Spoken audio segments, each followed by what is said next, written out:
வெளிநாட்டில் இருக்கும் உங்களுக்காக இலங்கையில் இருக்கும் உங்கள் பெற்றோரின் ஆரோக்கியத்தை எங்கள் சொந்த பெற்றோரைப் போல அன்புடன் நாங்கள் பராமரிக்கின்றோம். மெடி பிளேஸ்.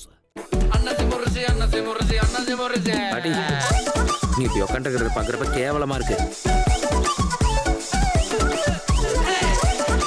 வணக்கம். மீண்டும் மற்றொரு ராஜ்யம் நிகழ்ச்சியினூடாக சந்தித்திருக்கின்றோம்.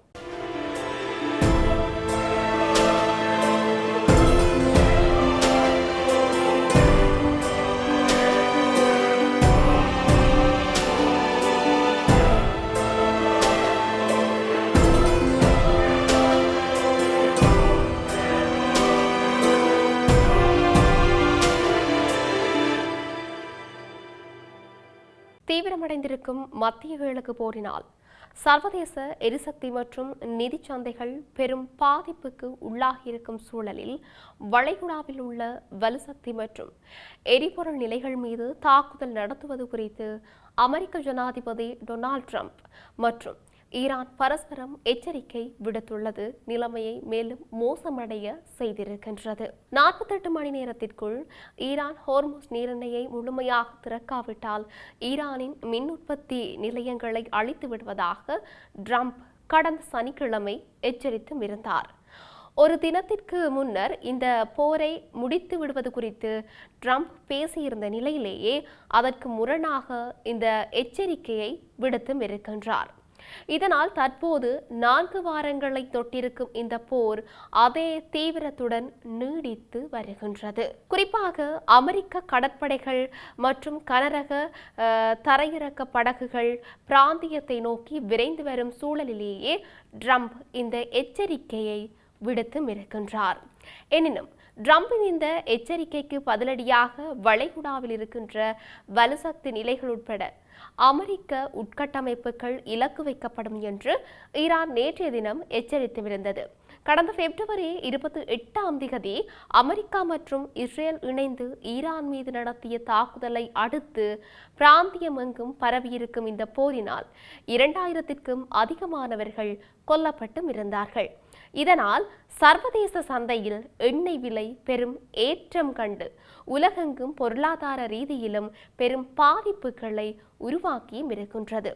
ட்ரம்ப் ஈரான் மீது புதிய கெடு ஒன்றை விதித்திருப்பது சர்வதேச சந்தையில் நிச்சயமற்ற சூழலை உருவாக்கியும் இருக்கின்றது. இந்த கெடு வாபஸ் பெறாத பட்சத்தில் இன்று ஆரம்பிக்கும் உலகளாவிய பங்குச்சந்தையில் பெரும் வீழ்ச்சியொன்று ஏற்பட்டு எண்ணெய் விலையும் கணிசமாக அதிகரிக்கும் நெருக்கடி ஏற்படக்கூடும் என்று ஆய்வாளர்கள் எச்சரித்தும் இருந்தார்கள். குறிப்பாக சவுதி அரேபியா, ஐக்கிய அரபு ராச்சியம் மற்றும் கட்டாரில் இருக்கின்ற வளைகுடா வலுசக்தி நிலைகளை ஈரான் தாக்குவதற்கு வாய்ப்பு உருவாகியுள்ளது. இது பிராந்தியத்தில் மோதலை மேலும் தீவிரப்படுத்தும் என்று அஞ்சப்படுகின்றது. எண்ணெய் விலை கடந்த வெள்ளிக்கிழமை புதிய உச்சத்தை தொட்டு சுமார் 4 ஆண்டுகளில் அதிக உயர்வை கண்டது. கடந்த வாரம் ஈரானின் பிரதான எரிவாயு நிலை மீது இஸ்ரேல் நடத்திய தாக்குதல் மற்றும் அதனைத் தொடர்ந்து சவுதி, கட்டார் மற்றும் குவைட் ஆகிய அண்டை நாடுகளின் வலுசக்தி நிலைகள் மீது நடத்திய பதில் தாக்குதலாலேயே எண்ணெய் விலையில் வேகமான அதிகரிப்பு ஏற்பட்டது. இதில் வெளிநாட்டு நிறுவனங்கள் உருவாக்கி மேம்படுத்திய அனைத்து எண்ணெய் நிலைகளிலும் தவிர்க்க முடியாத விசேட சூழ்நிலை ஒன்றை ஈராக் அறிவித்திருந்தமையும் இங்கு குறிப்பிடத்தக்க ஒரு விடயமாக இருக்கின்றது. உலக எண்ணெய் விநியோகத்தில் 20% பங்கை வகிக்கும் குறுகலான நீர்வழி பாதையாக இருக்கின்ற ஹார்முஸ் நீரிணையை ஈரான் முற்றாக முடக்கியிருப்பது 1970களின் பின்னர் மிக மோசமாக எண்ணெய் நெருக்கடியை ஏற்படுத்தி இருக்கின்றது. இது ஐரோப்பிய எரிபொருள் விலை கடந்த வாரத்தில் 35% வரை அதிகரிக்க காரணமாக இருக்கின்றது. இந்த துல்லியமான நேரத்தில் இருந்து 48 மணி நேரத்திற்குள் ஹார்முஸ் நீரிணையை அச்சுறுத்தலின்றி ஈரான் முழுமையாக திறக்காவிட்டால் மிக பெரியதிலிருந்து ஆரம்பித்து அமெரிக்கா அவர்களின் பல மின் உற்பத்தி நிலையங்களையும் தாக்கி அழித்துவிடும் என்று ட்ரம்ப் கடந்த சனிக்கிழமை தன்னுடைய சமூக ஊடக பதிவில் எச்சரிக்கையும் விடுத்திருக்கின்றார். எனினும் ஈரானின் எதிரிகளுடன் தொடர்புபட்ட கப்பல்கள் தவிர்த்து அனைத்து கப்பல்களுக்கும் ஹார்முஸ் நீரிணை தொடர்ந்து திறந்தே உள்ளது என்று ஐநா கடல்சார் நிறுவனத்திற்கான ஈரான் பிரதிநிதி அலி மூசாவி கூறியதாக ஈரானிய ஊடகங்கள் நேற்றைய தினம் செய்தி வெளியிட்டும் இருந்தன. சர்வதேச கடல்சார் அமைப்பில் ஈரானின் பிரதிநிதியான அலி மூசாவி ஈரானுடன் பாதுகாப்பு ஏற்பாடுகளை ஒருங்கிணைப்பதன் மூலம் குறுகிய நீர்வழி பாதை வழியாக செல்வது சாத்தியமானது என்று கூறியும் இருக்கின்றார். இந்திய கொடியிடப்பட்ட கப்பல்கள் மற்றும் பாகிஸ்தான் எண்ணெய் கப்பல் ஒன்று போன்ற சில கப்பல்கள் இந்த நீரிணையூடாக பாதுகாப்பாக பயணிப்பதற்கு முடிந்திருப்பதாக கப்பல் பயண தரவுகள் காட்டியும் இருக்கின்றன. பாகிஸ்தான் ஈரானுடன் நல்ல உறவை பேணும் அதே நேரம் அமெரிக்கா மற்றும் சவுதி அரேபியாவுடனும் நெருக்கமான உறவை கொண்டிருக்கின்றதும் குறிப்பிடத்தக்கது. ஈரானின் கத்தாம் அல் அன்பியா ராணுவ கட்டளையக தலைமையகம் கூறியதாவது, ஈரானின் எரிபொருள் மற்றும் வலுசக்தி உட்கட்டமைப்புகள் மீது அமெரிக்கா தாக்குதல் நடத்தினால் ஈரான் அமெரிக்காவின் அனைத்து வலுசக்தி தகவல் தொழில்நுட்பம் மற்றும் பிராந்தியத்தில் இருக்கின்ற கடல் நீரை குடிநீராக மாற்றும் வசதிகள் மீது தாக்குதல் நடத்தும் என்று எச்சரித்திருந்தது. ஈரானிய மின் கட்டமைப்பு எரிசக்தி துறையுடன் பிணைக்கப்பட்டுள்ளது.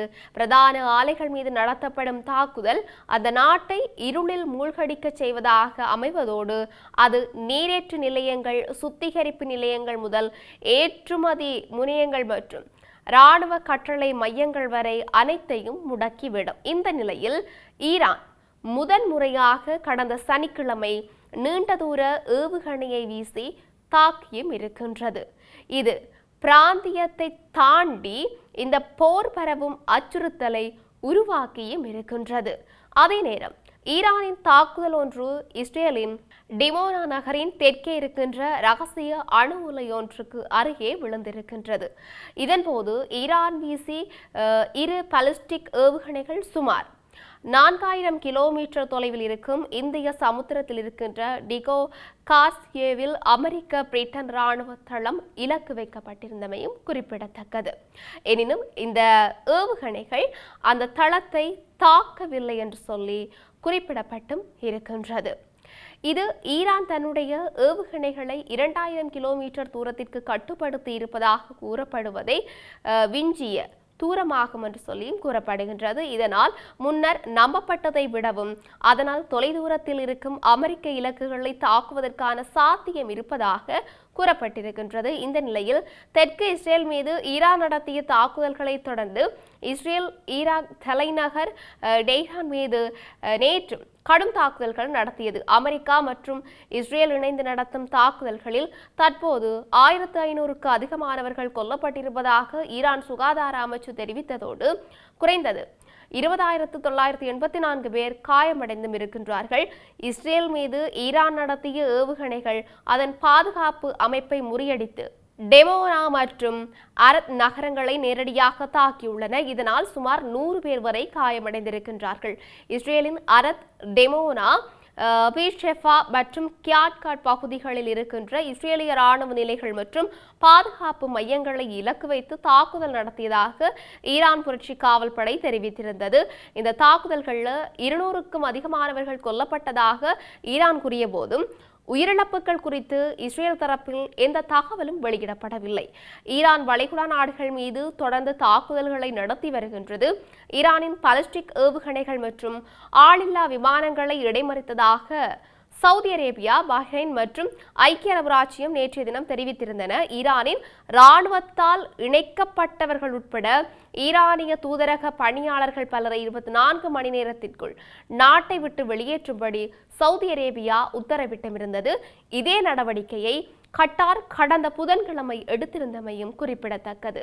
ஈராக்கிலும் பிராந்திய போர் பரவி இருப்பதோடு அமெரிக்க ராஜதந்திர அலுவலகம் ஒன்று மற்றும் பக்தாக் விமான நிலையத்தின் மீது நேற்றும் தாக்குதல்கள் இடம்பெற்றிருப்பதாக அங்கிருந்து வரும் செய்திகள் தெரிவித்தும் இருக்கின்றன. லெபனானில் ஹிஸ்புல்லா அமைப்பு வடக்கு இஸ்ரேலின் மீது தொடர்ந்து ராக்கெட் தாக்குதல்களை நடத்தி வருவதோடு இஸ்ரேலின் தாக்குதல்கள் மற்றும் தெற்கு லெபனானில் தரைவழி நடவடிக்கைகள் தொடர்ந்து இடம்பெற்று வருகின்றன. இது பெரும் மனிதாபிமான நெருக்கடியை உருவாக்கியும் இருக்கின்றது. இவை இப்படி இருக்க ஈரான் மற்றும் அதற்கு ஆதரவான சக்திகளுக்கு எதிராக அமெரிக்கா மற்றும் இஸ்ரேல் முன்னெடுத்திருக்கின்ற போரில் சர்வதேச தலைவர்கள் கைகோர்க்க வேண்டும் என்று இஸ்ரேலிய பிரதமர் பெஞ்சமின் நெத்தன்யாகு கோரிக்கை விடுத்திருக்கின்றார். இஸ்ரேலின் தெற்கு நகரமான ஆராத் பகுதியில் இடம்பெற்ற தாக்குதல் களத்திலிருந்து உரையாற்றும் போதே அவர் இதனை தெரிவித்திருக்கின்றார். சில நாடுகள் ஏற்கனவே இந்த போரில் ஒத்துழைப்பு வழங்க முன்வந்துள்ளதாக தெரிவித்த நெதன்யாகு ஏனைய நாடுகளும் இதில் பரந்த அளவில் ஈடுபட வேண்டும் என்று வலியுறுத்தினார். ஈரான் பொதுமக்களை இலக்கு வைத்து தாக்குதல்களை நடத்துவதாகவும் ஐரோப்பாவின் உட்பகுதிகள் வரை நீண்ட தூர இலக்குகளை தாக்கும் வல்லமையை ஈரான் கொண்டுள்ளதாகவும் அவர் சுட்டிக்காட்டியிருக்கின்றார். ஈரானின் செயற்பாடுகள் உலகளாவிய அச்சுறுத்தலாக மாறி வருவதால் சர்வதேச சமூகம் ஒன்றிணைந்து செயற்பட வேண்டிய அவசியம் என்று சொல்லியும் அவர் குறிப்பிட்டும் இருக்கின்றார். ஈரானின் செயற்பாடுகள் உலகளாவிய அச்சுறுத்தலாக மாறி வருவதால் சர்வதேச சமூகம் ஒன்றிணைந்து செயற்பட வேண்டியது அவசியம் என்று சொல்லியும் அவர் சுட்டிக்காட்டியும் இருக்கின்றார். இப்படி இருக்க உலகளவிய ரீதியில் இன்னும் என்னெல்லாம் நடக்கப் போகின்றது என்று நாங்களும் பொறுத்திருந்து பார்க்கலாம். மீண்டும் மற்றொரு பதிவினூடாக சந்திக்கலாம். வணக்கம்.